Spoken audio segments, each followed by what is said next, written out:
ሁሉ ነገር ጊዜ ይፈልጋል። አላህም የልብሽን ያውቀዋል። ማለት እኛ እንደምንረዳሽ ከምንረዳው በላይ አላህ አንቺን ያለሽበት ሁኔታ በደንብ ይረዳል። በዚህ እውነትን በፍለጋ በምታይበት ነገር ቁርአን ላይ ሱረቱ አንከቡት ምዕራፍ 29 ቁጥር 69 ላይ በእኛ መንገድ የሚታገለውን ሰው መንገዳችንን እንመራዋለን ብለዋል፣ ቃል ገብተዋል። አላህን ፈጣሪን ለመፈለግ ያለሽ ሾት ጥሩ ነገር ነው፣ ሂጂበት፣ ጊዜ ስጪው፣ ምንም ችግር የለውም። አንቺ ጊዜ ባልሰጠሽበት ነገር ላይ ሆን ብለሽ ስራይ ብለሽ እውነቱን እያወቅሽ ስታስተባቢ ነው። አሁን ግን አንቺ እውነትን ፍለጋ እስከሄድሽ ድረስ እና አብሽሪ፣ እሺ፣ አላህ ያግዝሻል። እሺ ከጣመሽ ጥሩ ነው ብለሽ ካሰብሽ ጥሩ ነው ብለሽ ካሰብሽ እስልምና እሰየው ነው። ካልሆነ ደግሞ ካልተመቸሽም ደግሞ ተሳስተዋል ብለሽ ካልሽ ያንቺ ምርጫ ነው። ግን ጊዜ ስጪው ነው የምልሽ፣ ጊዜ ስጪው። ኦኬ፣ ለምሳሌ አሁን በቁርአን ላይ ቁርአንን አንብቤ መጋጨት ምናምን ከሌለው የአምላክ ቃል ነው ማለት አልችልም። ምክንያቱም የጻፈው አንድ ሰው ነው፣ ነብይ መሐመድ ናቸው አይደለ? የጻፉት ማለት ብዙ ሰው አልዘገበውም፣ አንድ ሰው ነው። ለዛ መጋጨትን ላገኝበት አልችልም። ከዛ ያን ቁርአንን የጻፉት ቁርአንን የጻፉት ነብይ መሐመድ ሐሳብሽ ገብቶኛል። ቁርአን የጻፉት ረሱል ሰለላሁ ዐለይሂ ወሰለም አይደሉም፣ ሰሃባዎች ናቸው የጻፉት። ረሱል ሰለላሁ ዐለይሂ ወሰለም ወደ 48 ጸሐፊዎች ነበሯቸው። ቁርአን በእርግጥ አንድ መጽሐፍ ነው። ባይብል ግን የተለያየ መጽሐፍ ነው፣ 66 መጽሐፍ ነው። ብሉይ ኪዳን 39፣ አዲስ ኪዳን 27 ነው። ወደ 40 የሚያክሉ ሰዎች ጽፈውታል። ጸሐፊዎቹ በውል ባይታወቁም ማለት ነው። ጥያቄያችን እሱ አይደለም። ራሱ የዮሐንስ ወንጌል የሚባለው በማኑስክሪፕት ደረጃ ይለያያል። ሳይናቲከስ፣ ቫቲካነስ፣ አሌክሳንድሬስ፣ ኤፍሬማይ እየተባለ እርስ በርሱ ይጋጫል። ራሱ አንድ ወንጌል የዮሐንስ ወንጌል ራሱ ከዮሐንስ ወንጌል ጋር ራሱ ይጋጫል። ከሌላ የዮሐንስ ወንጌል ጋር ይጋጫል ነው የምንለው። እሱ ነው። አሁን እንደዛ ከሆነ ምንድነው ጥያቄ የሚነሳው? አንድ መጽሐፍ ከአምላክ ዘንድ ከሆነ መጋጨት የለበትም ነው ቁርአን ክሬም ያደረገው። ሱረቱ ኒሳ ምዕራፍ 4 ቁጥር 82 ላይ ቁርአንን አያስተነትኑም ይላል። ከአላህ ሌላ ከሆነ አካል የነበረ ቢሆን ኖሮ እርስ በርስ ግጭት በተገኘ ነበር ይላል። ስለዚህ ከአንድ አምላክ የመጣ መጽሐፍ ከአንድ አምላክ የመጣ መልእክት እርስ በርስ አይጋጭም ብሎ እንትን ብሏል። ግን የማይጋጭ ነገር ሁሉ ግን የአምላክ ቃል ነው ማለት አይደለም። ገባሽ? ዊሊያም ሼክስፒር የጻፈው መጽሐፍ አለ፣ እነ ፕላቶ የጻፉት መጽሐፍ አለ፣ እነ ዲዮጋን የጻፉት መጽሐፍ አለ፣ ፓይታጎረስ የጻፈው መጽሐፍ አለ፣ አርስጣጣሊስ የጻፈው አለ። እነሱ የጻፉት መጽሐፍቶች እርስ በርሳቸው ካልተጋጨ የአምላክ ቃል ነው ማለት አይደለም። የአምላክ ቃል ከሆነ ግን መጋጨት የለበትም ነው ፖይንታችን እያልን ያለ ነው። ከዛ አንፃር ነው የሚታየው። ታዲያ የአምላክ ቃል ለመሆኑ ምንድነው ማስረጃ ብለን ስንል ስለ ቁርአን 4 ጥናቶችን ልንገርሽ። የመጀመሪያ ያጠኑት ክርስቲያን ሚሽነሪዎች ናቸው። ቁርአን ተበርዟል አሉ። ለምን? የነሱ መጽሐፍ ስለተበረዘ። ክርስቲያን ሚሽነሪዎች ተበርዟል ብለው ክሌም ያደርጋሉ። ለምን? የነሱ መጽሐፍ ስለተበረዘ። አንቺ ያምሻል ስልሽ ኧረ እኔ አያመኝም ነው ማለት ያለብሽ። አንተም እኮ ያማሃል ካልሽ ህመምሽን አረጋግጠሽ ነው እንትን የሚለው። ክርስቲያን ሚሽነሪዎች መጽሐፋቸው ስለተበረዘ ቁርአን ተበርዟል ብለው ክሌም ያደርጋሉ። የነሱን ጥናት ውድቅ የሚያደርጉት እነማን ናቸው? ኦሪየንታሊስቶች ናቸው። ኦሪየንታሊስቶች ይመጡና አይ ቁርአን የተበረዘ ነገር የለውም፣ በነብዩ መሐመድ ሰለላሁ ዐለይሂ ወሰለም ጊዜ የነበረው ቁርአንና አሁን ያለው ቁርአን አንድ ነው። ነገር ግን ታዲያ ቁርአን ምንድን ነው ለእናንተ ሲባሉ ቁርአን ከአህሉል ኪታቦች የተኮረጀ ነው፣ ከነሱ አፖክሪፋ ከሚባሉ መጽሐፍቶች የተኮረጀ ነው፣ ከክርስቲያንና ከአይሁዶች መጽሐፍ የተኮረጀ ነው ብለው ያምናሉ። ግን ከመጀመሪያ የነበረው ነበረ ብለው ያምናሉ ኦሪየንታሊስቶች፣ ወይም ደግሞ የመካከለኛው ምስራቅ ጥንተ ነገር የሚያጠኑ ወይም ደግሞ በሙስሊሞች ሙስተሽሪቅ የሚባሉት ማለት። ከዛ የእነሱን ደግሞ ውድቅ ማን ያደርጋሉ? ሊበራል ስኮላሮች እንትን ይላሉ።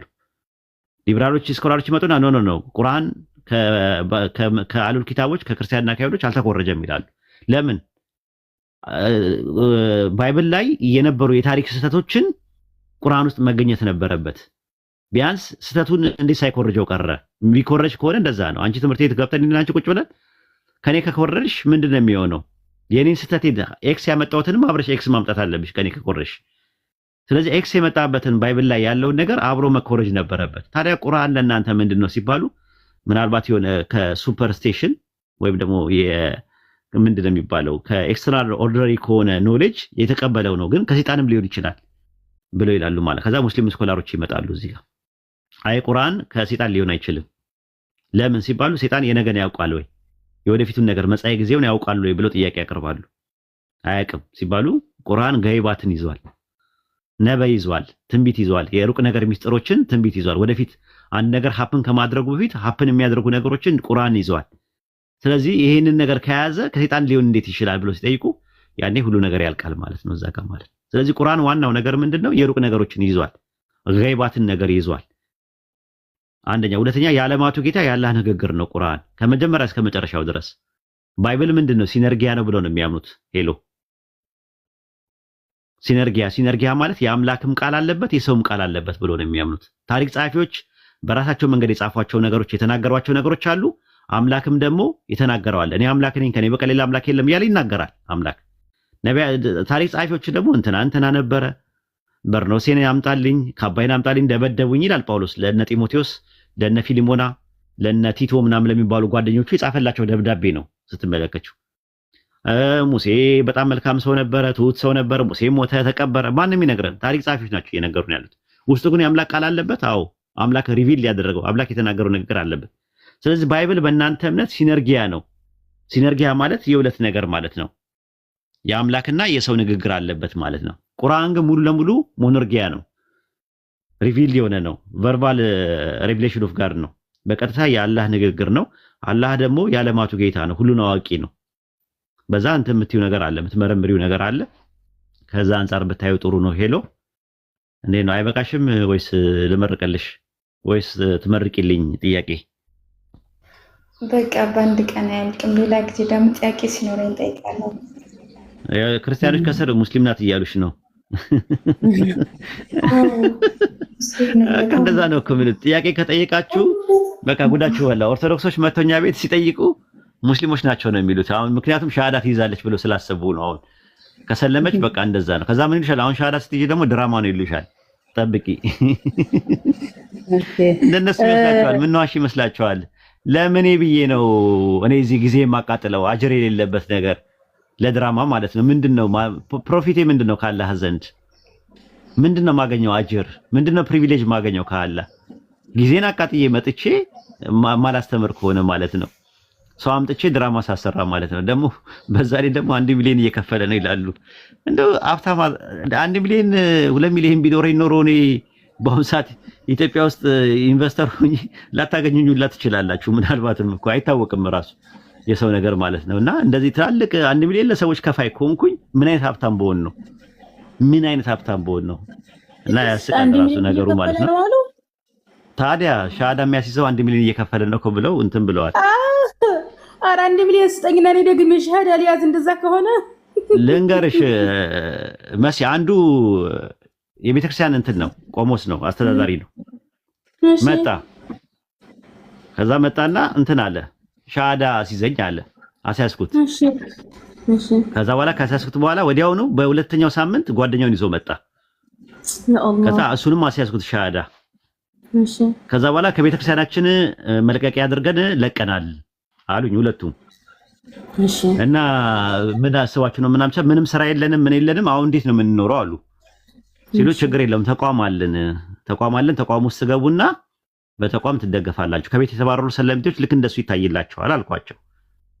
ከዛ በኋላ ካልኳቸው በኋላ ልክ ሲገቡ እንትን ነው ሲያዩት ገንዘብ የለም። እና እቺ አሁን በቃ ማለት ቤት ክራይና ቀለብ የትራንስፖርት ብቻ ነው የምችሉን አሉ። አዎ እንደዛ ነው። እኛ እኮ ውጪ ሁላ ትልኩናላችሁ ብለን ነበረ እንትን ያለው የነበረው አለ። አይ እንደዛ ወላሂ ነው የምነግርሽ፣ ትክክለኛ ነገር ነው የምነግርሽ። ከዛ ስላቸው ኖ እንዴ አንተ እኮ በቃ ስለኔ ሰሙት ማለት ነው እንዴ አንተ 1 ሚሊዮን ምናምን ነገር የምትከፍል ሰው እንዴት ነው ይሄ የሚያቀት ማለት ይሄ እንትን የሚል ምናምን ወይ ውጪ ላከን ወይ የሆነ ነገር አድርገን ወይ ማቋቋሚያ ምናምን የሚባልም ነገር ሰምተናል ምናምን ብለዋል። አይ እንደዛ የለም ከዚህ ንቅንቅ የለም አልኳቸው። ወላሂ ተመልሰው ከፈሩ። እፍዑዝ ቢላህ ምን ሸይጣን ተመልሰው ይቅርታ ጠይቀው ቸርች ወደ ቤተክርስቲያን ገቡ። ከዛ በኋላ አጅሬው እዚህ ያለው ልጅ ምን አደረጋቸው? ድራማ ላይ ያሰራባቸው ማለት ነው። ድራማ ላይ ያሰራባቸው። ከዛ እንትን አለ ሁለት ቀሳውስት የከፈሩ ማን ነው የክርስቲያን ምንድነው የሰለሙ ተመልሰው ወደ ክርስትና መጥተዋልና ኢንተርቪው እናረጋቸዋለን ብለው ሊያመጧቸው ሲሉ ልጆቹ አንፈልግም አሉ። ሚዲያ ላይ ሄደው ይቅርታ ጠየቁ። እዛው ገቡ እዛው እንትናቸው ላይ ማለት ነው። እና መጀመሪያ ብር ሰጥቷቸው ምናምን ነገር ምክንያቱም መረጃ ብለን እንጠይቃለና እኛ ብር ታልቅ ብር ምናምን እኔ 1 ሚሊዮን ብር እየከፈልኩኝ 1 ሚሊዮን ብር እየከፈለ ነው ብለው ሲሉ ነበር። እንደዛ ብለዋቸው ነው እንትን ያለው። እና ከዛ አንፃር ነው 1 ሚሊዮን ከየት እንደሚመጣም አላውቅም። ራሱ ሙስሊሙን ማደራጀት አይቻልም በ1 ሚሊዮን አንድ ሰው ከመታሰልኝ እና እውነት ነው። ስንት ድሃ ጎዳና ላይ እየወደቀ የኔ ቢጤ ድሃ ልጅ የሙስሊም ልጅ እየወሰዱ ያበሉ ያጠጡ ጴንጤ በሚያደርጉበት ሰዓት አንድ ሰለምኩ ለሚል 1 ሚሊዮን ብር በጣም ነው። በነገራችን ላይ መዋሸት እነሱ ጋር አይደብራቸውም። በጣም የታዘብኩት ነገር ማለት ነው። ማይክ ያነሳውት ሄሎየን ትንሽ ሐሳብ ጠይቅሻለሁ ብዬ ነው እንዳትወጪ። ምንድነው ማስተላለፍ የፈለኩት እነዛ ቆሞሶቹ ሰለምን ያሉት ለጥቅማ ጥቅም ነው በቃ እንጂ የእምነት ልባቸው ገብቶ ከሞት በኋላ ህይወት አለ ምናመልከው አምላክ ትክክለኛ ነው ወይስ አይደለም የሚለው ሳይሆን ያስጨነቃቸው ወይ ውጭ ሀገር መሄድ ወይ መለወጥ ነው። ምክንያቱም ኢትዮጵያ ውስጥ ሃይማኖት ንግድ ሆኗል በፕሮቴስታንቱ በኩል ማለት ነው። በጣም በርካታ ሰዎች ሱቅ እየከፈቱ ነው። እዚህ ሶሻል ሚዲያ ላይ የምናውቃቸው የተለያዩ ሰዎች ሱቅ ከፍተው የተለያየ ቢዝነስ ላይ ስላሉ ምናልባት የፕሮቴስታንት ፈንድ የሚደረግ መስሏቸው ነው እኛ ጋር እናንተ ሰለምን ለምትሉ 1 ሚሊዮን መስጠት ብንችል የኛ የደሃ ልጆች በተለያየ አካባቢ ፕሮቴስታንት በበቆሎና በዘይት እየገዛቸው ነው። ሃይማኖት ንግድ ሆኗል። እየገዛቸው ነው። እኛ ለእናንተ ለአንድ ሰው 1 ሚሊዮን መስጠት አይደለም ለመቶ ሰው 1 ሚሊዮን መስጠት ብንችል እንደርስላቸው ነበር። ዘይትና ስንዴ ገዝተን ከፕሮቴስታንት እናድናቸው ነበር። እና እኛ ጋር እውነት ነው ያለው።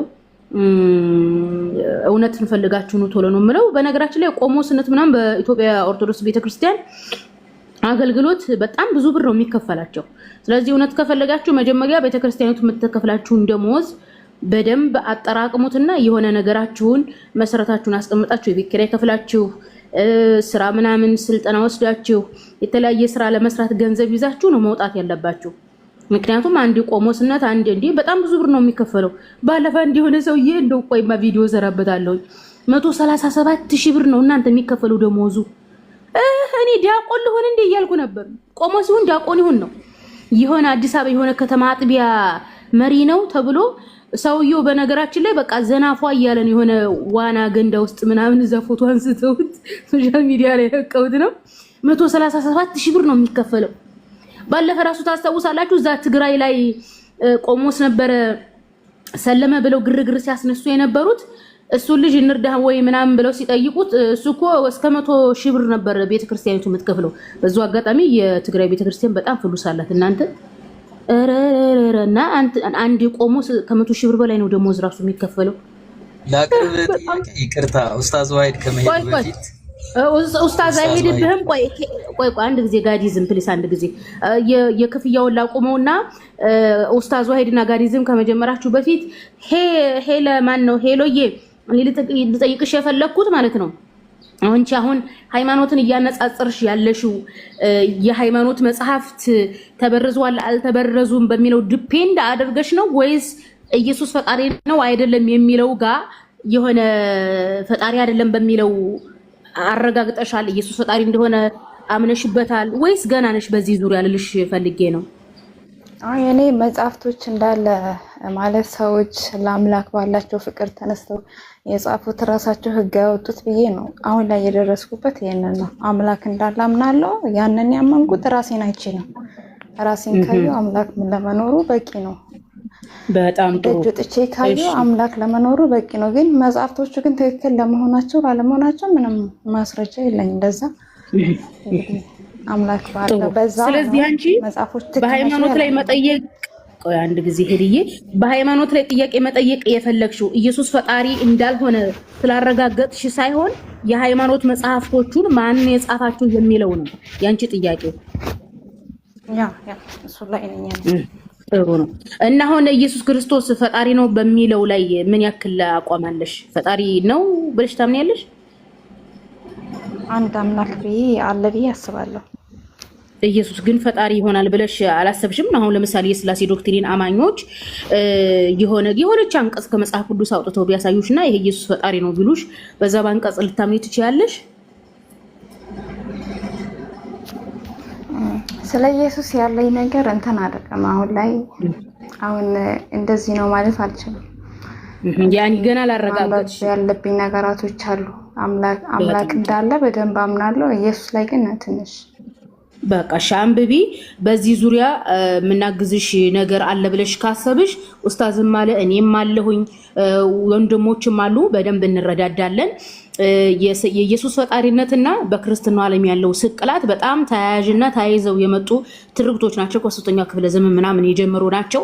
ያንን የቤተ ክርስቲያን ታሪክን መሰረት በማድረግ ወንድሞችና ኡስታዝ ያስረዱሻል፣ ሁላችንም እናስረዳሻለን። መጽሐፍ ቅዱስ ላይ ያለው የሥላሴ ዶክትሪን ዳር ላይ ያለው የሥላሴ ዶክትሪን አስተምሮ መጽሐፍ ቅዱስ ላይ የለም ለማለት ነው የምፈልገው። ያኒ ኢየሱስ እግዚአብሔር እንዳልሆነ ችግር የለውም።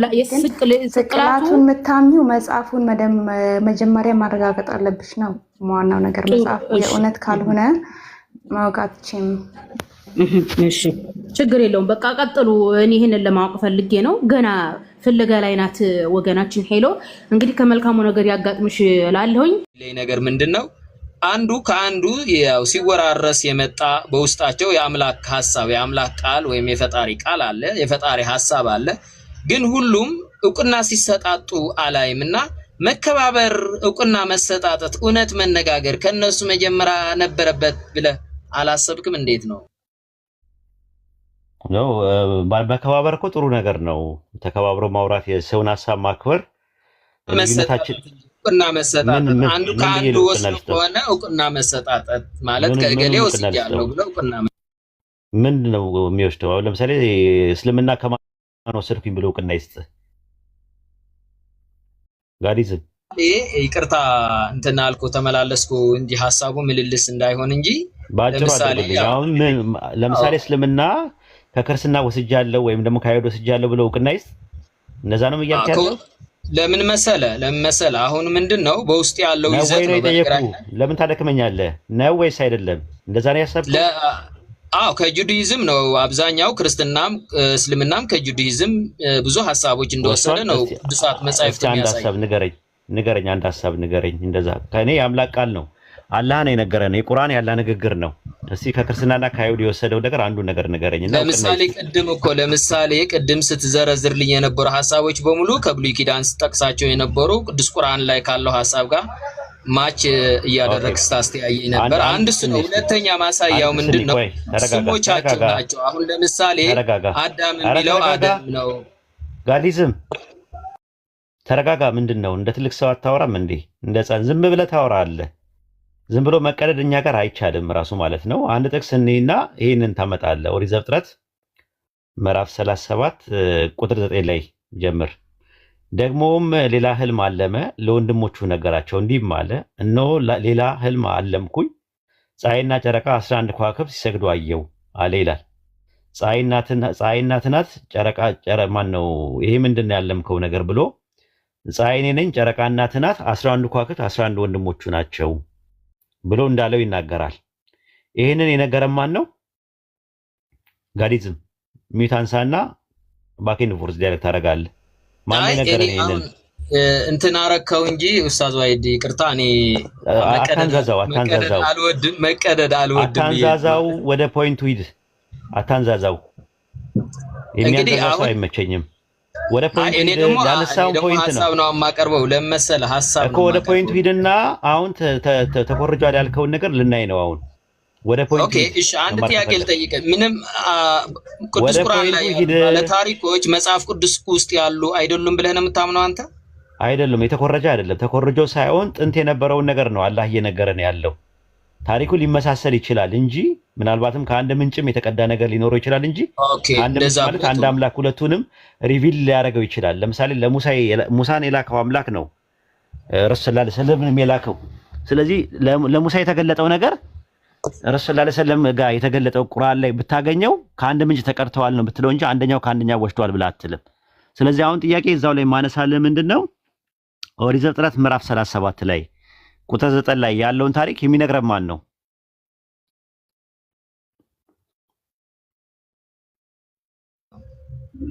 ኦኬ ማስረጃ ስጠኝ እስቲ። ዘፍጥረት እኔ አልኩህ ማስረጃ ሳይሆን እግዚአብሔር ነው አምነዋለሁ። እኔ መጽሐፍ ቅዱስ የእግዚአብሔር ቃል ነው። ታለኩ በምንድን ነው ማለት ዝም ብሎ በጭፍን ተከተለው? ኖ በጭፍን ሳይሆን እምነት ነው። ሃይማኖት እምነት ነው እኮ። አሁን የታለ ማስረጃ የታለ ነው የምልህ። ማስረጃውማ እኔ አመንኩት እኮ መጽሐፍ ቅዱስ የእግዚአብሔር ቃል ነው። አንተ አመንከው፣ ግን ምንድነው ማን ነው እየተናገረ ያለው? አሁን ዘፍጥረትን መጽሐፍ የሚተርክልን ተራኪው ማን ነው? ማስረጃ ምንድነው? እግዚአብሔር ምንድነው? እስቲ ማስረጃውማ ነገርኩህ እኮ መጽሐፍ ቅዱስ የእግዚአብሔር ቃል ስለሆነ ራሱ የሚነግርህ እውነት እሱ የእግዚአብሔር ቃል ዘፍጥረትን እየነገረን ያለው ተራኪውና ተናጋሪው እግዚአብሔር ስለመሆኑ ምንድነው? የቱ ጋር ነው ማስረጃ ማገኘው? ማስረጃ እንግዲህ አምነህ ስትቀበለው ነው ማስረጃ የሚሆንልህ። ምን ማለት ያለ ማስረጃ ዝም ብሎ ማለት እግዚአብሔር ስለመናገሩ ማስረጃ የለውም? ዝም ብለህ በጭፍን ተከተለው? ማስረጃ ለኔ ማስረጃ አያስፈልገኝም፣ ምክንያቱም ስለማምነው። ኦኬ እግዚአብሔር ይሳሳታል? አይሳሳትም። ካልተሳሳተ ፀሐይና ጨረቃ 11 ከዋክብት ሰግደውለታል ለዮሴፍ? አዎ በትንቢቱ መሰረት። አዎ ኦኬ ማስረጃ ስጠኝ፣ እሱን ከመጽሐፍ ቅዱስ ጥቅስ ስጠኝ በራሱ እዛው ላይ። እኔ አሁን ወጣ ብያለሁ፣ መጽሐፍ ቅዱስ እጄ ላይ የለም። እናትየው ሞታለች፣ ጭራሹን የለችም፣ በህይወት የለችም እንደ መጽሐፍ ቅዱስ። እናትየው ጭራሹኑ ገና ወንድሙን በሕፃንነቱ ዮሴፍ ወንድምን ቢንያምን ስትወልደው ምጥ ላይ ያለች ነው የሞተችው እናትየው አይደል እንዴ? ኦኬ እሺ። ስለዚህ አልነበረችም፣ አልሰገደችም። ስለዚህ ትንቢቱ አልተፈጸመም። ይሄ ማስተት ነው። 11ዱም ወንድሞች መተው ሰገዱለት። ያዕቆብም አባቱ መተው ሰገደለት። እናትየው የታለች? እና እሱ የሱ አለመኖር የእግዚአብሔር ቃል አለመሆን ያሳያል። ስለዚህ ሰገዱ ይላል። በትንቢት ደረጃ ተነግሮ ዘፍጥረት 39 ላይ 37 ቁጥር 9 ላይ መተው ሰገዱለት ይላል። ነገር ግን ትንቢት ነው። በትንቢቱ መሰረት እናትየው የታለች? ጨረቃው የታለች የሰገደችው? ምናልባት ለኛ ያልታየች እንድትሆን ትችላለች። ሞታለች እኮ ራሔል ናት እኮ። አይ ጨረቃ ማለት ነው። ጨረቃ የተባለችው ራሔል ናት አለ። እናት ናት ብሏል እኮ እሱ። ዞሮ ከአሁን ከዋና ሐሳቧ ትውጣና እኔ አሁን እኮ ማለት ያ ማለት የሰው ተረት እንደሆነ ነው ማለት ሰው የሰው እጅ እንደገባበት ነው። ሃይማኖቶች አንዱ ችግራቸው ምን መሰለህ? ቆይ አዳምጥ እባክህ፣ ዝም ብለህ እንትን አትበል። ትልቅ ሰው አይደለህ እንዴ? አዳምጥ አንዴ ሐሳቡን አዳምጥ። መጀመሪያ ሐሳቡን ተረዳውና ከዛ በኋላ እንትን ትላለህ፣ ታወራለህ። የሱረቱል ዩሱፍ ምዕራፍ 12 ላይ የሚተርከው ተራኪው የዓለማቱ ጌታ አላህ ነው። ለረሱል ሰለላሁ ዐለይሂ ወሰለም እንተርክልሃለን ብሎ ይጀምርና ከዛ ቁጥር 12 ቁጥር 4 ላይ ምንድነው የሚለው? ፀሐይና ጨረቃ 11 ከዋክብት ሰግዱልኝ አየው ብሎ ይናገረዋል። ከዛ በኋላ ምንድነው ትንቢቱ በኋላ ላይ ሲፈጸም ታየዋለህ። ሱረቱል ዩሱፍ ምዕራፍ 12 ቁጥር 100 ላይ ወላጆቹ መተው ሰገዱለት ይላል። እናትና አባቱ መተው ሰገዱለት ይላል። ወንድሞቹም ሰገዱለት። ስለዚህ አሁን ወላጆቹ ሰገዱለት። ቁርአን ይሄንን ከባይብል ከሆነ ከተኮረጀ እናትየው ኦልሬዲ ሞታለች እያለ እየተናገረ እናትየው መታ እንደሰገደች ባይብል ላይ ያለውን ስተት ቁርአን ላይ ለምን አልተደገመም? ያ ስተት ይኸው እየተወቀሰ ነው ያለው በኤቲስቶችም በምን ልመልስ አሁን ቅድምም የደገምከው ልጅቷም ጋር ስታወራ ሄሎ ይሄ ነበር የተናገርከው እና እሱን ፖይንት ነው የፈለኩት እኔ ዝም ብሎ ወደ አንዱ የክርክር ችግር አለበት የቲክቶክ ዓለም አንዱ ችግሩ ይሄ ነውና እሱ እኔ አላምንም። የተጠየቀው ጥያቄ ለዚህ የገባኸው ጥያቄ ለመጠየቅና ለመማማር ነው። አሁን ሌላ ነገር ላይ አትሂድና ይሄንን መልስ። ካልሆነ ግን ወረድና ታብታብ አድርግ ታች። ማለት ሁለተኛ እንደዚህ አይነት ነገር በእንደዚህ አይነት መልኩ አታወራም። እኛ ጋር መተህ ስታወራ ጥያቄ አለኝ እንትን አለኝ ምናምን ነገር ስትል ጥያቄ ይመለስልሃል። ክሌም ላደረከው ነገር ደግሞ ለዋሸው ውሸት ለቀጠፍከው ቅጥፈት የተወሰደ ነው ብለህ ላልክበት ነገር መልስ እየሰጠው ነው ያለውት። ስለዚህ ያ ነገር ከተወሰደ የያዝከው ዘፍጥረትን የጻፈውና የተናገረው ተናጋሪ አይታወቅም ራሱ በታሪክ ውስጥ አይደለም ፈጣሪ ሊሆን ይቅርና አንድ ታሪክ ጸሐፊ ነው የጻፈው። ከዛ ከተኮረጀ ያንን ስተት አብሮ ለምንድን ነው ያልኮረጀው? ቁርአን ላይ ያልተኮረጀው ነው ጥያቄው። መልካም ይኸውልህ በእኔ ነው የምመልስልህ። እንግዲህ አሁን እኔ ልመልስልህ ዝም ብለህ አድምጥ። አንተ ደግሞ እንደ ተማሪ ዝም ብሎ አላዳምጥም። ምክንያቱም ጥያቄው ላይ ዘ ፖይንት ነው የምፈልገው። አይደለም አድምጥ ስላልከኝ አንተም አድምጣ። ጥያቄው ላይ እኔ ጥያቄ ነው የጠየኩ መልሱ ላይ ነው ዘ ፖይንት የምትሄድ። ስለዚህ ለምንድን ነው ሙሉ ለሙሉ ስህተቶችንም ጭምር ያልተወሰዱት? ይሄ መሆኑ ደግሞ ያለመወሰዱ ነው። ከዛ ሐሳብ ያለመወሰዱን የሚያሳየው ይሄ ነው በማሳያነት እያቀረብከው ያለ። በመሰረቱ አንዱ ሃይማኖት ሌላው ሃይማኖት ሲፈጥር እና ከሌሎች ደግሞ ጥሩ የሚላቸው ሐሳቦችን ወስዶ ስህተትን አይወስድም። ስህተት የሚለውን አይወስድም። ጥሩ የሚለውን ነው። አንድ ያልተማረ ይኸውልህ ረሱል ሰለላሁ ዐለይሂ ወሰለም አንደኛ ማንበብና መጻፍ የሚችሉ አይደሉም። አንድ በረሃ ላይ ግመል ገፊ የነበሩ ሰው ናቸው የነበሩት። ግመል ገፊ ነው የተማሩ ሰው አይደሉም። ስለዚህ እኛ ያልተማሩ ሰው ይህንን ዘፍጥረትን በደንብ አጥንተው እንደዚህ በጣም ጥናት ይሄ ጥናት እኮ የመጣው አሁን ነው 21ኛው ክፍለ ዘመን ላይ ነው ስተት አለበት ተብሎ። ምክንያቱም እናትየው የተገባች በትንቢቱ መሰረት እናትየው ሞታለች፣ መታ አልሰገደችም። ካልሰገደች የተነገረው ትንቢት ለዮሴፍ የተነገረው ትንቢት አልተፈጸመም። ስለዚህ ታሪክ ጸሐፊው ሲጽፍ የተሳሳተው ነገር አለ ተብሎ እየተቸነ ያለው ከዚህ መጽሐፍ ከሆነ ቁርአን የወሰደው ለምንድን ነው እናትየው መታ ሰግዳለች፣ ወላጆቹ እናትና አባቱ መተው ሰገዱለት ብሎ ሱረቱ ዩሱፍ ምዕራፍ 12 ቁጥር 100 ላይ ያስቀመጠው ነው ፖይንቱ። ስለዚህ ይሄ ነገር ነበር። ወሰድኩ ቢል ምንድነው የሚጎዳው? ወሰድኩ ቢል ምንድነው የሚጎዳው? መውሰድ እኮ ነው የፈጣሪ ቃል ነው። እኛ ክሌም አሁን ለመሰለ አሁን ይኸውልህ ጋዲዝም ከወይድ ቢወስድ ችግር የለውም። ለምን ምንም ችግር የለውም። ፖዚቲቭም ነው ራሱ። ግን ቁርአን ክሌም እያደረገ ያለው ሰማይና ምድርን በመካከላቸው ያለውን የፈጠረ የዓለማቱ ጌታ የአላህ ንግግር ነው። የአላህ ንግግር ነው። የአላህ ንግግር ደግሞ ከሌላ አካል የሚኮርጅ አይደለም። ማን ይናገር የነበረ ማን ያርዳ የቀበረ ይላል ያገሬ ሰው። አንተ በቦታው የነበረውን ነገር የሚያውቀው የዓለማቱ ጌታ ሙሉ እውቀት አለው። ከጥንትም ጀምሮ የነበሩትን ያውቃል የሚተርከው። ወደፊት ያሉትን ነገሮች ደግሞ ከማን እየወሰደ ነው የሚናገረው? እንደዛ ካልክ ወደ ኋላ የነበሩትን ነገሮች ጥንት የነበሩትን ስለሚያውቅ ነው የሚናገረው አለን። አንተ ደግሞ ወሽቶ ሊሆን ይችላል ነው፣ ግምት ነው፣ ሜቢ ነው ራሱ። አንደኛ ነገር ለምን ስሞቹ ስለተመሳሰሉ እንትን ስላሉ ምናምን ብላል። እዛ ያሉ ባለ ታሪኮች በሙሉ እዛ አሉ ነው። አሁን እኮ እኔ አጥና ብለኛል እያጠናው ነው። እዛ ያሉ ባለ ታሪኮች በሙሉ የሚናገረው የሉም። ስለ ኢሳያስ የተነገረበትን አምጣና ሳየኝ። ስለ ኤርሚያስ የተናገረበትን አምጣና ሳየኝ። ስለ ሕዝቅኤል የተናገረበትን አምጣና ሳየኝ። የለም፣ እንደዛ የለም። አላህ ያንን ነገር ያመጣው ጥንት የነበሩ ነቢያቶችን እነማን ልኮ እንደነበረ እነዛ የላካቸው መልእክተኞች መልእክቱን ሲቀበሉ ያገኙት ሽልማት፣ የካዱትና ያስተባበሉት ደግሞ የደረሰባቸውን ቅጣት ለማሳየት ነው። ሱረቱ ሁድ ምዕራፍ 11 ላይ ሲናገር ምንድን ነው የሚለው? ከመልእክተኞች ወሬውን ተፈላጊውን የምናመጣው አለ አላህ ለምዕመናን መገሰጫና ማስታወሻ እንዲሆን ነው ብሏል። ምዕመናን ያንን ነገር አይተው ኢብራሂም የሚባል ነብይ ነበረ፣ ሰዎች በጊዜው የነበሩ ሰዎች መቀበላቸው ያለው ትሩፋት ምንድን ነው፣ በማስተባበላቸው ደግሞ የሚያገኛቸው ነገር ምንድን ነው የሚለውን ነገር ሰዎች ትምህርት እንዲወስዱበት እንጂ ልክ ባይብል ላይ እንደተጻፈው ከሌ ከሌን ወለደ የሚል የታሪክ መጽሐፍ አይደለም። ቁርአን የእምነት መጽሐፍ እንጂ የታሪክ መጽሐፍ አይደለም። ወደኋላ የነበረውን መተረክ ያስፈለገበት ምክንያት ትምህርት እንዲሆን እንጂ ከሌ ከሌን ወለደ የሚለው አርቲቡቲ፣ ቶራ ቦራ፣ እንቶ ፈንቶ የመሳሰሉ ነገሮች ወይም የቀበሌና የድር መጽሐፍም አይደለም። ከሌ ከሌ ይዘራረግ መጣ ከሌ ከሌን ወለደ የሚል ነገር ቁርአን ላይ አታገኝም። ይሄ የረሱል ሰለላሁ ዐለይሂ ወሰለም እናትና አባት ራሱ አልተጠቀሱም። የታሪክ መጽሐፍ አይደለም ቁርአን። ከዛ አንፃር ነው። ይበቃሃል ለዛሬ ኡስታዝ ጀማል አለ ሐሳቤ ስማኝ። እኔ ደግሞ ሙሉ ለሙሉ አልተወሰደም። ይበቃል ሲባል ይበቃል ነው። አታውርዱት፣ እንዳታወርዱት። ይበቃል ስትባል ማቆም ነው ያለብን። ምን መርጠው ወስደዋል ነው ሐሳቡ መሆን ያለው። በቃ ይበቃል። ጋዲዝም እናመሰግናለን። ያው ያንተ ሃይማኖትን ፕሮሞት ለማድረግ ነው የመጣኸው። ስለዚህ ያንተን ሃይማኖት ደግሞ ፕሮሞት አናደርግም እኛ ማለት ነው። ከዚህ በኋላ ጥንቃቄ እናደርጋለን ማለት ነው። የብሎ ከሁለቱም ባይብልንም ቁርአንም እንቀበላለሁ ይላችሁና ከዛ በኋላ ደግሞ ተመልሶ ደግሞ አንደኛው ከአንደኛው ወስዷል ይላችኋል። እንደ ባይብል ነው የመሰለው። ባይብል ላይ አዲስ ኪዳን ላይ ያሉ ጥቅሶች ተብሎ ተጽፏል እየተባለ ነው። ልክ አዲስ ኪዳን ስትመለከቱት አብዛኛውን ከብሉይ ኪዳን እየተጠቀሰ ነው የሚወስደው። አዲስ ኪዳን ማለት ምንድን ነው? በግድግዳ ላይ ተጠግቶ የሚያድግ ሀረግ ነው። መቆም አይችልም በራሱ ማለት ነው አዲስ ኪዳን የሚባለው መጽሐፍ። ስለዚህ ለወደፊቱ ትምህርት ይሁን። ዝም ብሎ ያለ እውቀት ማውራት ትንሽ ይከብዳል። አይ ቲንክ ከባድ ነው።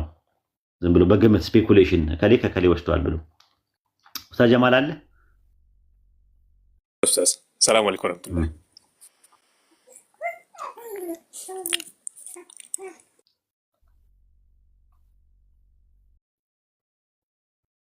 ሰዎች ሐሳብ ካላቸው ሐሳባቸው ላይ አይደል ኡስታዝ ጀማል ሐሳባቸው ላይ ጥቅስ ላይ ጥያቄ ላይ ምንም መጠየቅ ይችላሉ። ዝም ብሎ ተረት ደግሞ ሲያወሩ ደግሞ አየር ላይ ያሉ ነገሮች ሲሆኑ ደግሞ አሰልቺ ነው ለማዳመጥ። እኔ አልችልም፣ ራሱ ቶለሬት ማድረግ አልችልም። ይሄን ነው ጂ አለ። እሺ መቀጠል እንችላለን ኢብሮ። ኦኬ፣ በነጥቡ ላይ መቀጠል ትችላለህ ወይስ ሌላ ሐሳብ ነው ያለ? በቃ በተመቻችሁ መቀጠል እንችላለን። ያው መወያየትና ማወቅ ስለምንፈልግ ሁላችንም ብሮ ስክሪን ነው። ኦኬ፣ እሺ። ዮሐንስ ወንጌል 8:40 ላይ ወጣለት።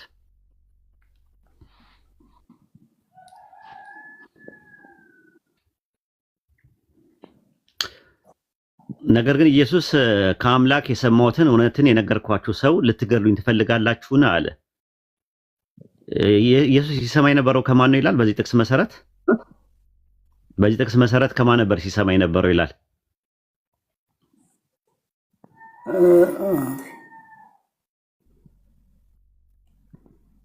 ከአይሁዶች ነው፣ ከነቢያት። ችግር የለው። ከኢብራሂም ሊሆን ይችላል። እንዴት ነው ኤብሮ?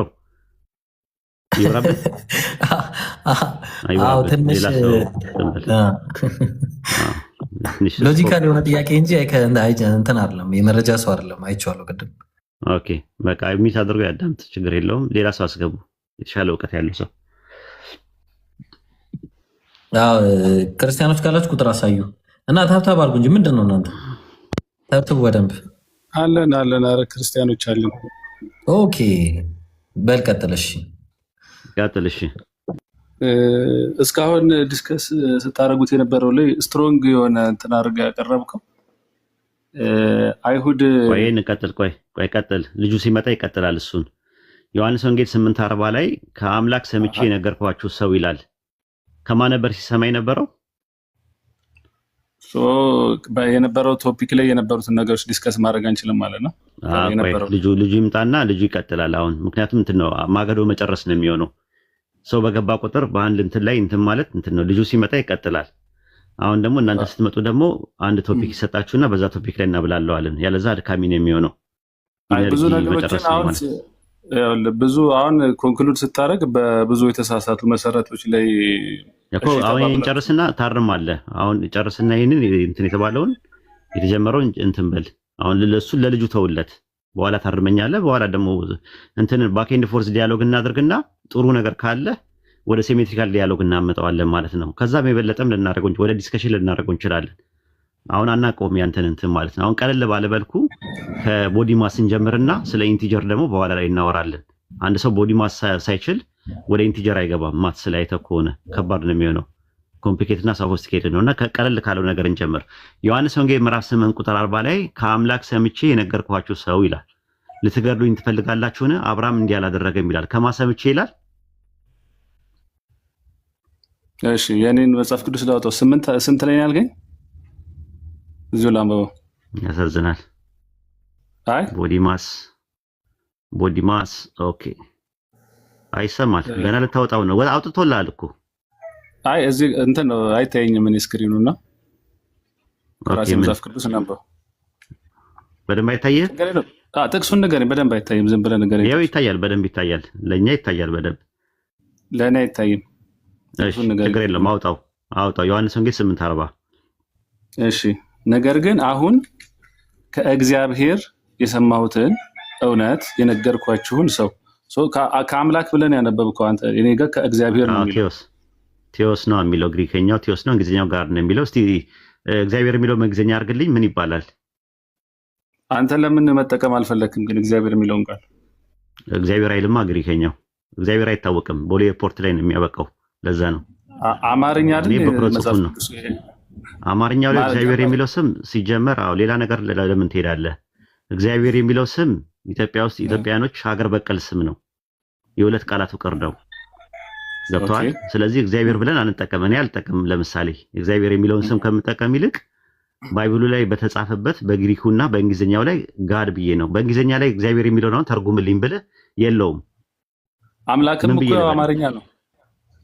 አምላክ የሚለው አማርኛ ነው። እግዚአብሔር የሚለው ግን የሁለት ቃላት ፍቅር ነው። ኤርፖርት እንዴት ያልፋል? ያው በዛ በአንተ ሎጂክ ሄድ ከቦሌ ኤርፖርት አያልፍም ማለት አምላክ ትርጉም አለው። እግዚአብሔር የሚለው በእንግሊዝኛ አድርግልኝ ነው የምልህ። አምላክ የሚለው በእንግሊዝኛ ላይ ጋድ ብዬ፣ በግሪከኛ ላይ ቴዎስ፣ በአረብኛ ኢላህ ብዬ ልጠቀም እችላለሁ። ነገር ግን እግዚአብሔር የሚለው በእንግሊዝኛ አድርግልኝና ምን ብዬ ልበለው? በእንግሊዝኛ መቀየር እኮ እዛው በእንግሊዝኛ ምን አለ የሚለውን ጋድ ለሚለው እግዚአብሔር ማለት ትርጉም የለውም። በእንግሊዝኛ ላይ ትርጉም የለውም። የሁለት ቃላት ፍቅር ነው። እግዚአብሔርና ብሔር ጋድ የተባለውማ አምላክ የሚለው ነው። ጋድ የሚባለው ትርጉሙ አምላክ የሚባለው ጋድ። አማርኛ እንግሊዝኛው ዴፊሽንት ነው እያልከኝ ነው እንደዛ ከሆነ? ምክንያቱም አምላክም ለማለት ጋድ ነው የሚለው፣ እግዚአብሔርም ለማለት ጋድ ነው የሚለው። እግዚአብሔር አንደኛ ሲጀመር ንጉሥ ይዛና ያመጣው ስም ነው። ኢትዮጵያ ውስጥ አገር በቀል ነው። ነቢያትም ሐዋርያትም አያውቁትም። ምን ነገር እግዚአብሔር የሚለውን ማለት ነው። የግዕዝ ቃል ነው። የሁለት ቃላት ፍቅር ነው። አንድ ትርጉም አይደለም ያለው፣ ሁለት ትርጉም ነው ያለው። እግዚአብሔር ማለት ምንድነው የቃሉ ትርጉም? ጠያቂው እግዚአብሔር ማለት የዓለማት ፈጣሪ ማለት ነው አይደለም። እግዚ ማለት ምን ማለት ነው? ብሔር ማለት ምን ማለት ነው? ትርጉሙ የግዕዝ ቃል በግዕዝ አይደለም። ምን ማለት አይደለም አልከኝ። ማስረጃ ላለሙሉ ማስረጃ አይደለማ እኮ ሰጣለሁ። እግዚ ማለት ምን ማለት ነው? እግዚ ማለት ምን ማለት ነው? በግዕዝ ጌታ ማለት ምን ማለት ነው? ብሔር ማለት ምን ማለት ነው? ዓለም ሀገር ማለት መሆን ይችላል። እስቲ አገር ማለት መሆን ይችላል። ዓለም ማለት እንደሚቻል እስቲ ማስረጃ ስጠኝ። ለምሳሌ ብሔረ ሕያዋን ይባላል። የሕያዋን ሀገር ማለት ነው። የሕያዋን ሀገር ማለት ነው። የሕያዋን ሀገር አይደለም። የሕያዋን ሀገር ማለት ነው። ላሳይ። ባይብል ላይ በግዕዙ አለ በአማርኛውም ስላለ ማለት ነው። ብሔረ ሕያዋን ማለት የሕያዋን ሀገር ማለት ነው እኮ። ሀገርም ተብሎ መተርጎም ይችላል። ግን አሳየኝ፣ ችግር የለውም። ዓለም የሚል ነገር ካለ ታመጣለህ። መጀመሪያ ዓለም የተባለበትን ታመጣለህ አንተ። ስለዚህ አሁን የዲክሽነሪ ጉዳይ ዓለም የተባለ የዲክሽነሪ ጉዳይ ሳይሆን አምጣ። ዓለም የተባለበት ቃላት ነው አይደለ? ብሔር የሚለው ቃል ነው አይደል? ብሔር የሚለው ዓለም የተባለበትን የባይብል ጥቅስ አምጣ ነው ያልኩ። ካለ ትሰጠኛለህ። አይደለም። ብሔር ማለት ምንድነው? ቃል ነው አይደለም? ብሔር ማለት አገር ማለት ነው። ትርጉሙን አልጠየቁም። አይ ሀገር ቃል ነው አይደለም? ብሔር ማለት ምንድነው? ቃል ነው። ፊደል ነው መቼ ያልኩ። ስለዚህ ቃል ከሆነ የቃልን ዴፊኒሽን ምን ላይ ነው የምታየው? ዲክሽነሪ ላይ። ስለዚህ ዲክሽነሪ ላይ አውጣና አሳየኝ ማለት ነው። አውጣና አሳየኝ። ክፍሌ መዝገብ ቃላት አንተ ላይ ያልከው ብሔር ማለት ነው ብያለሁ። አንተ ደግሞ ዓለም ነው ያልክበት። ምን ትጠይቀኛለህ? ዓለም ነው ያልክበትም ማስረጃ አምጣ ነው ያልኩህ። እየጠየቅኩ ነው ከመጀመሪያው እኮ። አልጠየቅም። ብሔር ነው። ብሔር ማለት ነው። ለምሳሌ ብሔራዊ ቋንቋ ምንድን ነው ሲባል አማርኛ ይባላል። ብሔር የሚለው አገር በሚለው አትስማማም? አንድ ቃል አንድ ትርጉም አለው ማለት ሌላ ትርጉም የለውም ማለት ነው። ጥሩ። አሁን አንተ ደግሞ ዓለም የሚለውን ታሳየናለህ። እኔ አላውቅም። ዓለም ብሔር ማለት ዓለም በሚለው ዓለም ነው በግዕዝ እኔ የማውቀው። አንተ ብሔር ዓለም ነው የሚልበት ማስረጃ አምጣ። አውጣ። ማስረጃ አውጣ። ማገዶ አጨርስ። ማስረጃ አውጣ። ቶሎ በል። ዲክሽነሪ ያስፈልገኛል እጄ ላይ እኮ። ስታመጣ ትቀጥላለህ። እጄ ላይ ዲክሽነሪ ያስፈልገኛል። ብሔር በሚለው ካለ ታመጣለህ። አሁን ትክፈት። ማጨብጨቡ እንዲህ ማለቱ አስፈላጊ። በትልቁ አድርገው። ሌላውን እንዳናገርከው እኔንም ስጠይቅ እየመለስክልኝ አናግረኝ። ብሔር የሚለውን ዓለም በሚለው የመጣበትን ማስረጃ አምጣ። ከዛ በኋላ ነው የምቀጥለው እኮ። ዲክሽነሪ በእጅ ላይ መያዝ ያስፈልገኛል። ዲክሽነሪ ሳለ ዲክሽነሪ ይዘህ ስትመጣ እንቀጥላለን። ሌላ ሰው አስገባ። በቃ እሱን አሳያለሁ። አረ ሚውት አድርገህ ተቀመጥ። አታውጡት። ሚውት አድርገህ ተቀመጥ። ሳቡት። የአንቲባዮቲክ ስላችሁ አስወርዱ። ያው የሚረብሽ ሰው ሲኖር ማለት ነው። በተረፈ አታስወርዱ። እኔ እኮ አሁን በመረጃ እናውራ ነው እንጂ ያልኩት። ብሔር የሚለው ዓለም ነው ያልክበትን ማስረጃ አምጣ አልኩ እኔ። አሁን አልተዘጋጀውም አልኩ። ስትዘጋጅ እኮ ለማስረጃ ምን ያስፈልግ እኮ ስታመጣ ትቀጥላለህ። እኔ ደግሞ መረጃ ነው እኮ። አዳምጠኛ። ኢብራሂም ማውራት ትፈልጋለህ? ምን አልከኝ ኡስታዝ? ማውራት ትፈልጋለህ? መነጋገር አትፈልጉም? እኔ ሰላት ልሰግድ ነው። የሚያምነውን ብቻ ነው እንዴ ማሳመን የምትፈልጉት? ኧረ አንተ ሰው እባክህ። የሚያምነውን ሳይሆን መረጃ እኮ አንተ ነው እኮ ያለመጣኸው። መረጃ ስታመጣ ትቀጥላለህ። ስለዚህ መረጃ ለማሳየት ዲክሽነሪ ያስፈልገኛል አልኩህ አይደል? አዎ ዲክሽነሪ ይዘህ ለምን ሰው ትቀጥላለህ። እጠብቅሃለሁ። ሚት አድርገው በቃ እና ቁጭ ብሎ። ስለዚህ ዲክሽነሪ ላይ ይሄን እስከማሳይ ይሄን ቆይ ቁጭ በል እስከምታደርግ ድረስ ቁጭ በልና ሌላ ሰው እድሉን ስጥ ነው የምልህ። በደረጃ ቁጭ ብለህ ታብታብ አድርግ ራሱ ማለት ነው። ሰላም ገብቷል ኢንሻአላህ። ሰላም አለይኩም። ወአለይኩም ሰላም ወራህመቱላሂ ኡስታዝ። እንዴት ነህ? ደህና ናችሁ? እንዴት ናችሁ ሁላችሁ? ሰላም ነን አለን። ሀሳብ አለህ የምትሰጠው? ሀሳብ የለኝም። ልዘይራችሁ ነበር የመጣሁት። ኦኬ ኢንሻአላህ። እሺ ኢንሻአላህ። ኢብሮ ወይ ሰላም አለይኩም። እንዴት ነህ? ወአለይኩም ሰላም ወራህመቱላህ። እንዴት ነህ? አልሐምዱሊላህ ሁሉ ሰላም አለን። ከበር ላድርግልህ እስክትሰግድ ድረስ? አዎ ተደራረጉ ኢንሻአላህ። እኔ አሁን እስከምሰግድ ድረስ ነው፣ አልቆይም። እሺ ኡስታዝ እረፍት ያርግ። እኔ ትንሽ ከበር ላድርግና ኢንሻአላህ ስትመለስ ንገረኝ። እሺ ጥያቄ ልቀበል? ጥያቄ ያላችሁ ልጆች እሺ ሳላ ድረስ ልጆች እስከሚመጡ ድረስ ማንን የሆነ ልጅ ገብቶ ዮሐንስ ወንጌል ምዕራፍ 8ን እያወራ ነበር የነበረው። እሱ እስኪመጣ ድረስ ሄሎ የምትባለው ልጅ ጥያቄ ካለ ማግላት የተወሰነ አይ እሺ ኡስታዝ ይቅርታ አንተና ማጠየቅ የምፈልገው እባክህ እኔና ሳላ በአካል ሁለትንን ግን በዓላማ ደግሞ አንድ ነው። እኔን ያየ ሳላን ያየ ነው ራሱ ይመልስልሻል። የምር ይመልስልሻል። ምንም እንትን የሚለው በቃ ሌላ ጊዜ ይመጣል ሲመች ችግር የለም። የምር ትኮሪበታለሽ ማለት ስለማታውቂው እኮ ነው። እሺ ነይ ግቢ ተመለሽ። እሺ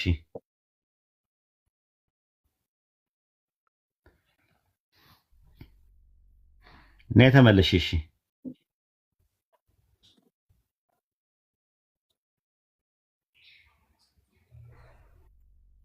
መልሷት። እሺ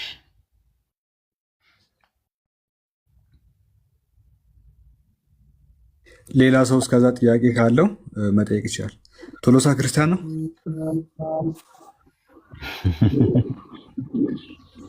ማን ይመስላል? ሰላም አለይኩም። ወአለይኩም ሰላም። ኦኬ የጃቢር ፕሮፋይል አሩ ነው። እሺ ሐቢብ አማን ነው ሐለቢ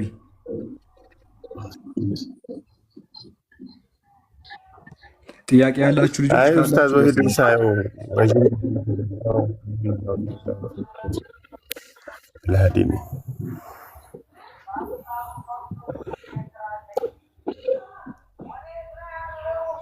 ኡስታዝ ወአለይኩም ሰላም ወራህመቱላሂ ወበረካቱ። አላ አብዱልሃዲ ነኝ። አልሐላቢ። ኦኬ ሰላም ነው? አማን ነው? ማሻአላህ ሰላም ነን አለን። አስገቧት ልጅቷን ሰዋት። የለኝም እከታተላለሁ። እሺ ችግር የለውም ተከታተል ቦታ ስላለ። ሳላ ብዙ ፖይንቶች ነው የተነሱት ዛሬ። ዮሐንስ ወንጌል ምዕራፍ 10ን በደንብ አድርገን ያየ ነው። ኢየሱስ ክሌም አድርጓል ወይ ሊወግሩት የነበረው ዲቫይን ሰንሺፕ ስለነበረ ነው ወይ የመለኮታዊ ልጅነት ክሌም አድርጎ ነው ወይ ኢየሱስ የሚለውን ነገር በደንብ አይተን ነበረ። ዮሐንስ ወንጌል ምዕራፍ 5 ቁጥር 18 ላይም አይሁዶች ዮሐንስ እየነገረን ያለው ወይም ጸሐፊው እየነገረን ያለው ሰንበትን ስለሻረ ብቻ አይደለም ራሱን ከአምላክ ጋር አስተካክሎ የሚለው ነገር የአይሁዶችን ነው እየነገረን ያለው ወይስ ዮሐንስ ራሱ ኢየሱስ ሰንበትን ሽሯል እያለን ያለው የሚል ነገር እያየን ነበር። ሰንበትን ሽሯል ኢየሱስ እንደ ክርስቲያኖች ትምህርት አልሻረም።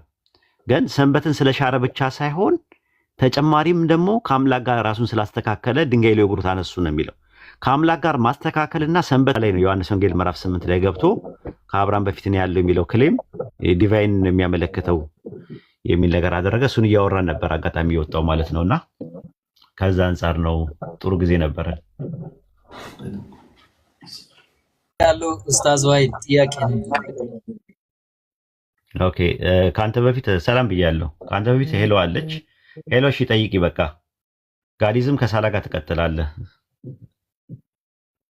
ሄሎ ትጨርስና እሺ ሰላም ብያለሁ። ሰላም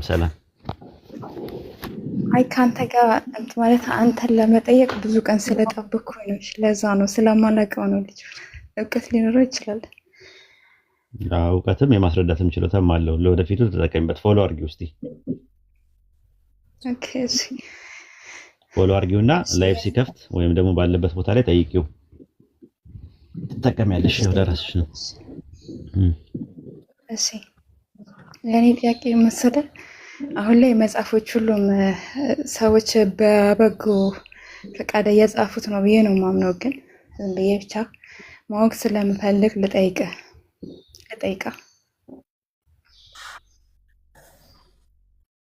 የትኞቹን መጽሐፍት? መጽሐፍ ቅዱስ ነው። ኦኬ ሰዎች በበጎ ፈቃደኝነት የጻፉት ነው ብቻ ልጠይቅና ከዛ እኔ ከአንተ መረዳት የምፈልገው ነገር ስላለ ነው። እሺ ቀጥይ። እሺ እኔ ጥያቄ ምንድነው ብዙ ወንጌላቶች ነበሩ። ከዛ ሁሉ ወንጌላቶች 4ቱ ተመረጡ እና ማቴዎስ፣ ሉቃስ፣ ዮሐንስ ምናምን እና እነዛ ኢግኖር የተደረጉት መጽሐፎች በመንፈስ ቅዱስ ምሬት የተጻፉ አልነበርም ወይ ነው የኔ ጥያቄ። ምክንያቱም እንዴት ነው አሁን ያልተካተቱት እነዛ መጽሐፎች ስቅላቱን ስለማይዘግቡ ነው አይደለም? ማለት የአምላክ ቃል እንዴት ነው ይሄኛው ስለሚያወራ ስለ ስቅላቱ ይሄ መግባት አለበት፣ ይሄ ግን መውጣት አለበት የተባለው ከምን አንጻር ነው? እነዛ የተጣሉት መጽሐፎች ያልተቀበሉት ወይ ያልተካተቱት እነዛ ወንጌላቶች ለምንድን ነው በመንፈስ ቅዱስ ምሬት እየተጻፉ አልነበረም ወይ? ይሄ ነው ጥያቄ። እና እባክህ በቃ ሁለተኛ ጴጥሮስ ምዕራፍ 1 ላይ ቁጥር 20 እና 21 ላይ ስትመለከቱ ይህም በመጀመሪያ ወቁ በመጽሐፍ ያለውን ትንቢት ማንም ለገዛ ራሱ ሊተረጉም አልተፈቀደለትምና ይላል። ትንቢት ከቶ በሰው ፈቃድ አልመጣምና ይላል። ዳሩ ግን በእግዚአብሔር ተልከው ቅዱሳን ሰዎች በመንፈስ ቅዱስ ተነድተው ተናገሩት ይላል። ጻፉት አይልም። ጻፉትና ተናገሩት ማለት በይዘትም ሆነ በአይነት በመንስኤም ሆነ በውጤት ሁለት የተለያዩ ለየቅል የሆኑ ቃላቶች ናቸው። ነቢያቶች የሚያወራውም ብሉይ ኪዳን ላይ ስለነበሩ ነቢያት ነው። በመጽሐፍ ያለውን የትንቢት ቃል ነው የሚለው። ማንም ለገዛ ራሱ ሊተረጉም አልተፈቀደለትምና ትንቢት ከቶ በሰው ፈቃድ አልመጣምና ዳሩ ግን ከእግዚአብሔር ተልከው ቅዱሳን ሰዎች ተናገሩታል። እነ ኤርሚያስ እነ ኢሳያስ እነ ምናምን የተናገሩትን ሪቪልድ የሆነውን የትንቢቱን ነገር በመንፈስ ቅዱስ ተነርተው ከአምላክ ተልከውን የተናገሩት አለ እንጂ ስለነ ሉቃስ ስለነ ማርቆስ እያወራ አይደለም። የማርቆስ ወንጌል፣ የሉቃስ ወንጌል፣ የማቴዎስ ወንጌል፣ የዮሐንስ ወንጌል በመንፈስ ቅዱስ ተነርተው አልጻፉትም። እንኳን እነሱምና የጻፈም ሰው የለም። ባይብል ላይ ሰዎች መጽሐፍ ሲጽፉ በመንፈስ ቅዱስ ተነርተው ሳይሆን የሚጽፉት በመንፈስ ቅዱስ ተነርተው ነው የሚናገሩት። ነቢያትም ቢሆን ለምሳሌ ኢሳያስ አንድ መጽሐፍ ጻፈ ሲባል የጻፈው በመንፈስ ቅዱስ አማካኝነት አይደለም የጻፈው የተናገረው ነው። የመጣለት ነገር ነው በመንፈስ ቅዱስ የሚመጣለት። ከዛ ከፈለገ ጸሐፊውን ሊኖር ይችላል፣ ሊያጽፈው ይችላል። ለምሳሌ ኤርሚያስ ባሮክ የሚባል ጸሐፊ ነበረው። ባሮክ ግን ነብይ አይደለም። ባሮክ የሚባል ጸሐፊ ነበረው። ባሮክ የጻፈው በመንፈስ ቅዱስ አማካኝነት አይደለም የጻፈው። ኤርሚያስ የነገረውን ነገር ጻፈ። ስለዚህ መጻፍና መናገር ይለያያል። ሁለተኛ ጴጥሮስ ምዕራፍ 1 ቁጥር 20 ላይ ያለውን ጥቅስ ኤክሶጄሲስ ያደርጋሉ ብዙ ሰዎች። ኤክሶጄሲስ አያደርጉ ፈትዮት ሳይሆን ሰግዮት ነው የሚያደርጉት። በመንፈስ ቅዱስ ተነርተው ጻፉት ይላቸዋል። ማስረጃ አምጡ ስትላቸው ሁለተኛ ጴጥሮስ 1 20 እና 20 ላይ ምን ይላል? በመንፈስ ቅዱስ ተነርተው ተናገሩት ነው የሚለው እንጂ ጻፉት አይልም። ትንቢትን ስለ ትንቢትም ነው የሚያወራው። ስለዚህ ማርቆስ ወንጌል፣ ሉቃስ ወንጌል የሚባሉ የተጻፉት በመንፈስ ቅዱስ ምሪትም አይደለም። ሲጀመር ጀምሮ ነቢያቶችም እንኳን ቢጽፉ እንኳን የሚጽፉት በመንፈስ ቅዱስ አማካኝነት አይደለም። የተናገሩት ግን ትንቢቱ ከአምላክ ዘንድ ነው። ሉቃስ 1:1 ላይ ግን ለቴዎፍሊዮስ ለሚባል ጓደኛው የጳውሎስ ተማሪ የነበረውና ጓደኛ የነበረው ሉቃስ ሲጽፍለት በመንፈስ ቅዱስ ተነርቶም አይደለም፣ ሲናገርም በመንፈስ ቅዱስ ተነርቶ አይደለም የተናገረው። ይሄ መጀመሪያ ግልጽ ከሆነልሽ ወደ ሁለተኛው ነጥብ መሄድ እችላለሁ።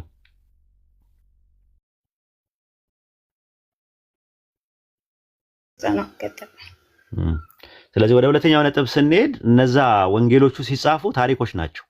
ሉቃስ 1:1 ላይ ምንድነው የሚለው?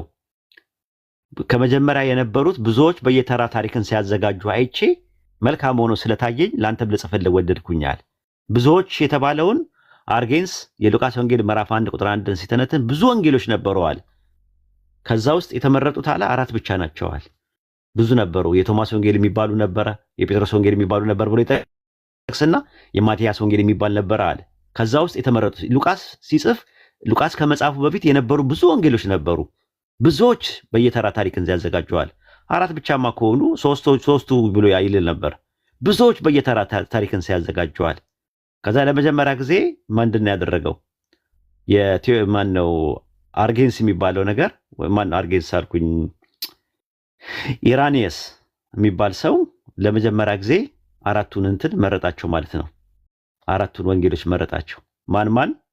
የማቴዎስ ወንጌል፣ የማርቆስ፣ የሉቃስ እና የዮሐንስ የሚባሉ ወንጌሎች እንትናሉ ተመረጡ። በግለሰብ ደረጃ ነው የተመረጡ ለመጀመሪያ። ከዛ በጉባኤ ደረጃ ሲባል በ363 በሎዶቅያ ጉባኤ ቱርክ ውስጥ በሎካል ደረጃ በአጥቢያ ደረጃ በአካባቢ ደረጃ 4 ወንጌሎች ተመረጡ ማለት ነው።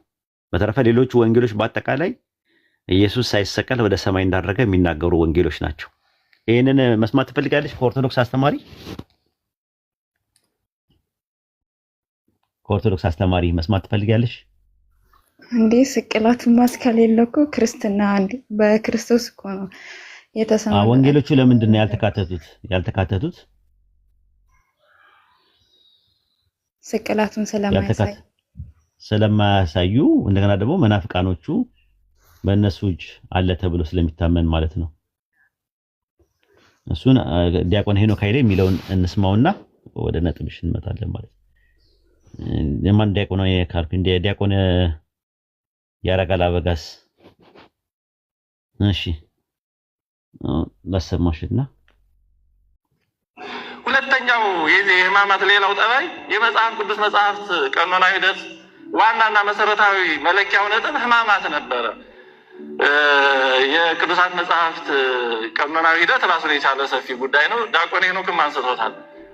ቅዱሳት መጽሐፍ ቅዱስ ብለን የምናምነውን የሰጡን ከሐዋርያት ቀጥሎ የተነሱ የተለያዩ አባቶች በዘመናት ብዙ ወጥተው ወርደው ነው እና በዘመን ሐዋርያት ከዛም ቀጥሎ እስከ 3ኛ 4ኛ መቶ ዓመት ድረስ የሐዋርያትን ስም የያዙ የተለያዩ መጽሐፍት ይሰራጩ ነበር። አሁን እኛ በብዙ ነገር እድለኞች ነን። ለምን?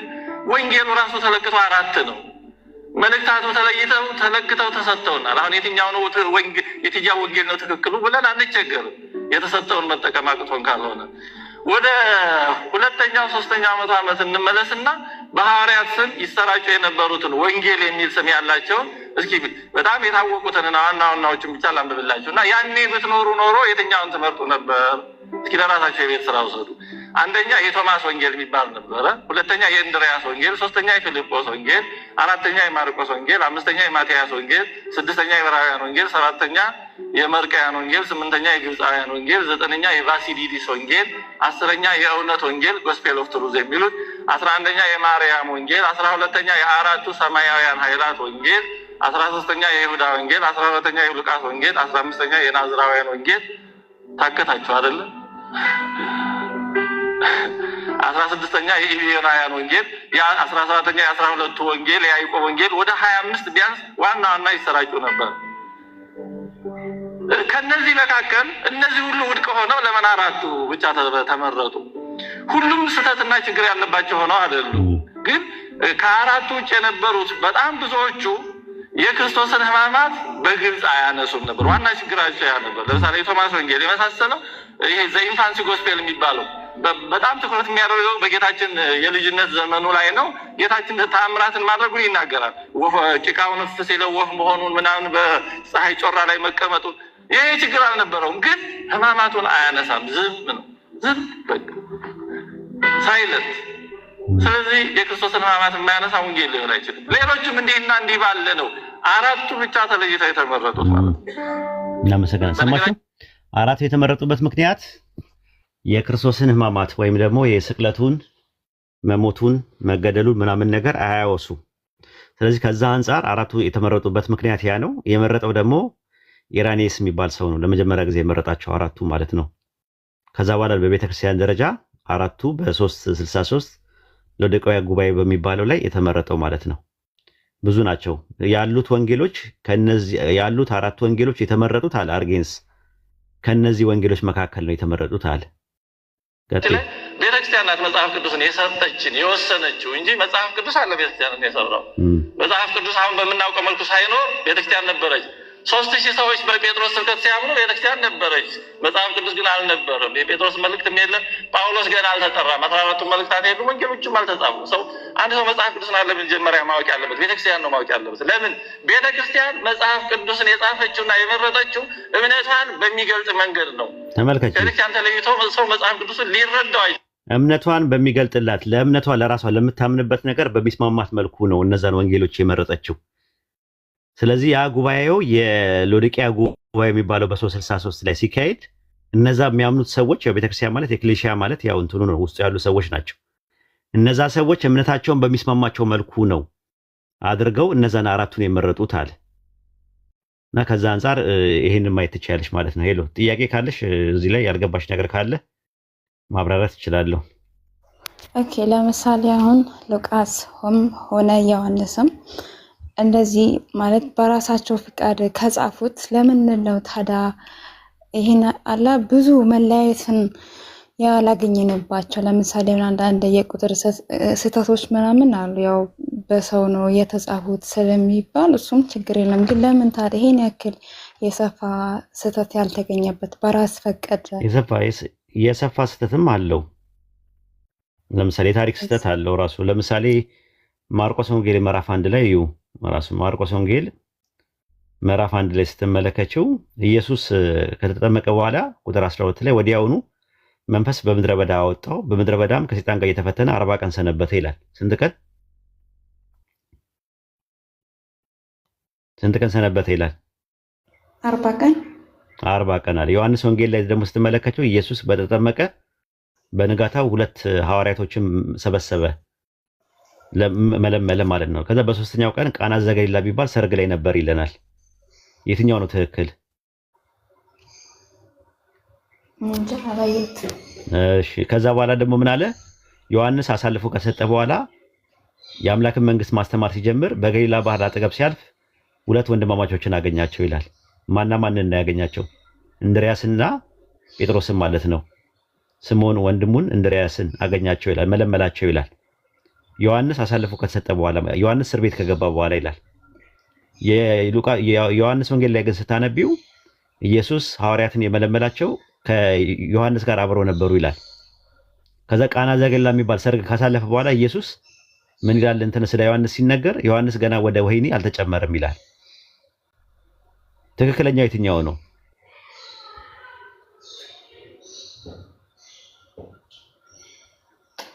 የትኛው ነው ትክክለኛ? እሱ እንደኮ መልሽ እኮ እና ብዙ ችግሮች አሉበት። የቃላት የቁጥር ምናምን ነገር ምናልባት ጸሐፊዎቹ እንትን ሲሉ ነው ታያለሽ። አንደኛ ነገር፣ ሁለተኛ ነገር ደግሞ ጸሐፊዎቹ ራሳቸው አጨቃጫቂ ናቸው። ለምሳሌ ሉቃስና ማርቆስ ሳይሆኑ አሁን የማቴዎስን ወንጌል ጻፈው ማን ነው ብለሽ ጥያቄ ብታቀርቢ ከባይብል አይሰጡሽም። ተራሱ ግምት ነው የሚሰጡሽ። በምን አወቃችሁ የሚለው ነገር መልስ የለውም። ብዙ በእነዚህና በእነዚህ አይነት ምክንያቶች አሉ ማለት ነውና ከዛ አንፃር ነው የሚታየው።